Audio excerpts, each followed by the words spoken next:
Well, we are almost kicking off the 2019 matric exams, and a lot of people are writing their final tertiary exams as well. So today on the show, we are talking about how you can prepare your newly graduated adult kids for real life finances.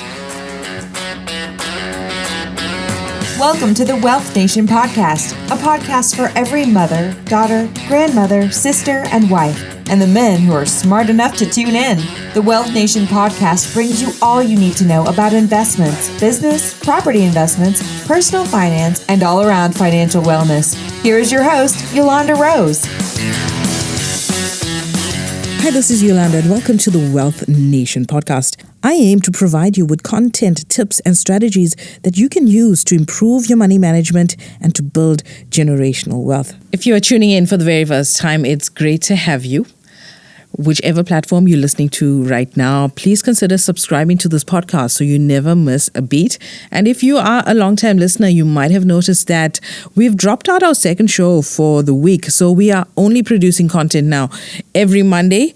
It's become quite a mission, especially with exams happening, for me to produce 2 shows a week with my other podcast as well.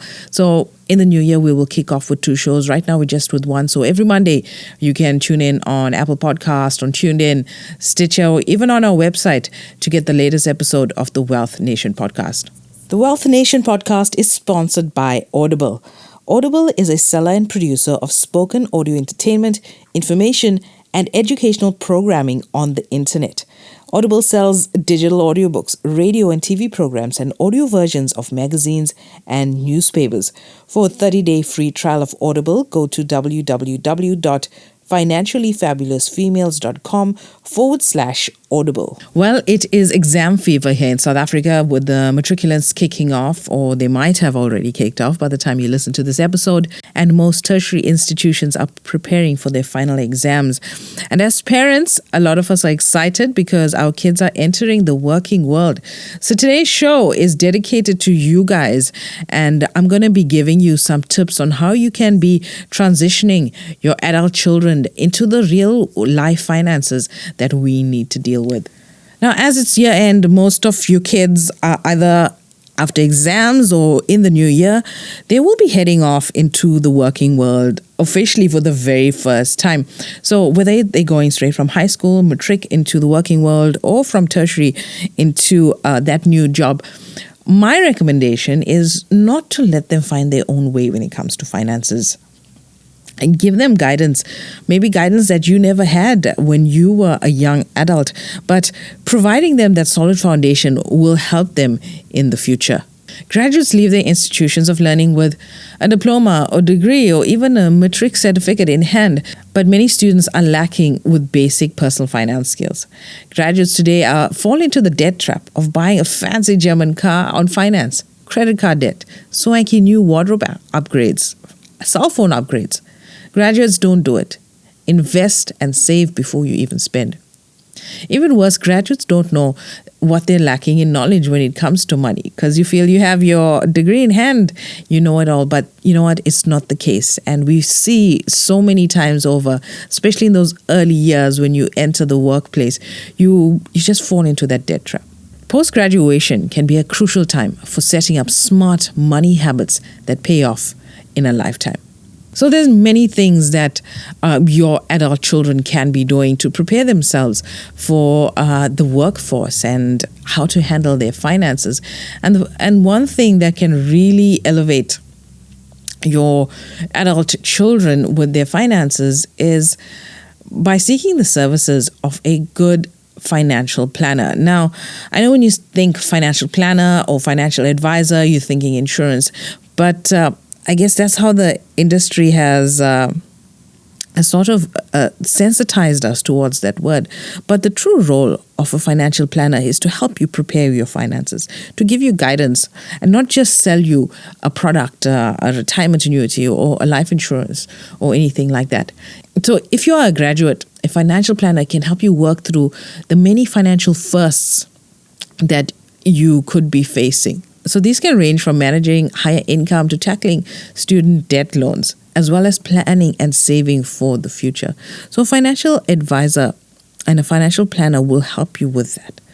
And it's not necessary that you need a financial product that needs to be purchased right now, but that initial consult will give you such a great foundation on how you should plan your financial future. Like what you hear so far? Make sure you never miss a show by subscribing on Apple Podcasts, Spotify, or Tuned In. Now back to the show. The months and even the years right after tertiary education is such a critical time in your child's financial life, as financial behavior has not been established. So this would be a crucial time to establish those good financial patterns of saving and investing. So by consulting a financial advisor soon after completing their studies, your young adult children will be able to establish a solid foundation with the guidance of an intelligent financial advisor. By making and figuring out their finances through trial and error can be messy and can be very painful and can really set them back. So taking your kids to see your financial planner, or even finding a specialist that specializes with young people entering the workforce, will be greatly beneficial. A well-rounded financial planner will assist you with planning for your child's retirement, investments, healthcare, debt reduction, emergencies, wills and trust, long-term and short-term insurance. And when they're ready to flap their entrepreneurial wings, your financial advisor should be there to giving them guidance. It's scary because, the financial decisions that your young adult children can make in their 20s will have a lasting impact for the next 20, 30, even 40 years down the road. So major decisions occur when you're in 20s. You know what happened when you were in your 20s. Imagine if your child had that guidance that you may have not have gotten when you were in your 20s. So it's your duty to provide your adult children with this kind of guidance. Even if you can't do it yourself, seeking the advice of a professional financial advisor would greatly benefit them. So what your adult children should be doing is prioritizing the repayment of debt. Especially if their education was financed by debt, they need to play a role in paying off that debt. Among graduates seeking the help of a financial planner, one of the most common goals is to figure out how to effectively tackle student loans. Millennials are saddled with more education debt than any generation before them. So it's important to get a strategy together of how you can start tackling the student debt that might have accumulated over the years. With today's student debts outpacing graduate earnings, many will find that their student loans become unaffordable, which is why financial options are so important, and for you to understand the various options that could be available for your child. So if you're a long-time listener of the show, you might recall hearing the budgeting episode that I delivered. I think it was in episode 3. So it is advisable to have your child listen to the episode where we really broke things down. We spoke about budgeting 101 and how to construct a budget, and even gave you a budgeting template. So have them listen to that, because they need to start creating a budget. With that very first salary, they need to have it budgeted down. How much is going towards savings? How much is going towards the household? Do not let them fall into the trap of that flashy car, upgraded cell phone, or any kind of debt whatsoever. Pay down your student loans, budget yourself properly. These early years are just so crucial. You should be prioritizing your financial goals. Part of creating the budget, when you listen to that episode, we'll talk about financial goals.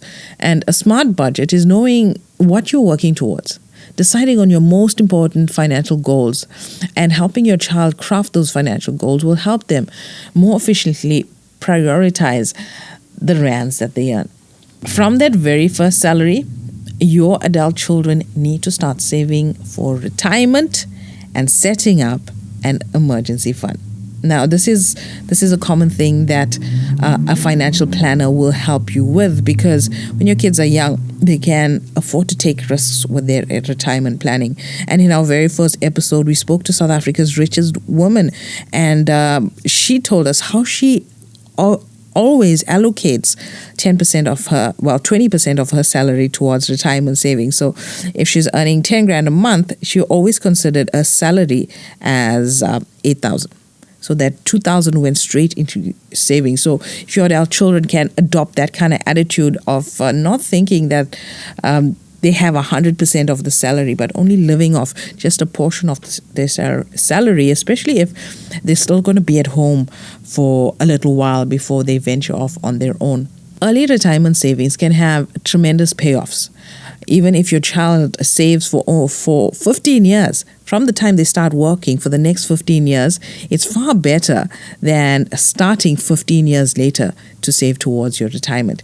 And a financial advisor will advise you on the risks that they can take with their retirement investments. They can be really aggressive in their investing. As your child starts entering the working world and has some kind of cash flow, you should be encouraging them to take over some of their expenses. I mean, not just pile on a whole bunch of bills on them, but things that concern them, those bills can slowly be transitioned onto them for their responsibility.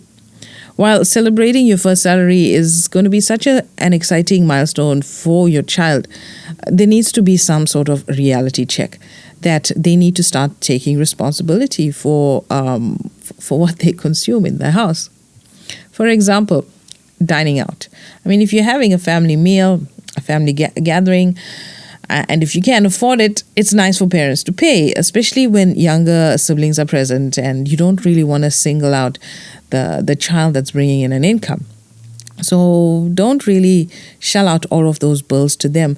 But when it comes to going out with friends, they need to start paying the way. Anytime that they're spending money that is solely for them, whether it's just friends or buying their own food or general shopping, they should start footing that bill. Now, if your child is going to be living at home, have them contribute to the household, be it a certain percentage towards utilities and groceries, or however you guys socialize as a family. Another thing for them to consider is medical aid. Now, most medical aids in South Africa allow your adult children to be on your family plan until they are 24 years old.